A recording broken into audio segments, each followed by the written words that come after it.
সেই নামেতে উতালা।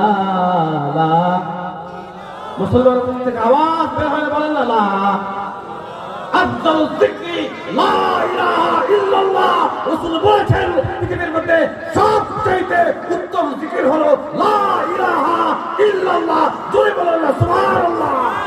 আমার ভাইরা, রাসূল কারীম সাল্লাল্লাহু আলাইহি ওয়াসাল্লাম বলেছেন মান ক্বালা লা ইলাহা ইল্লাল্লাহ মুখলিসান দাখালাল জান্নাহ।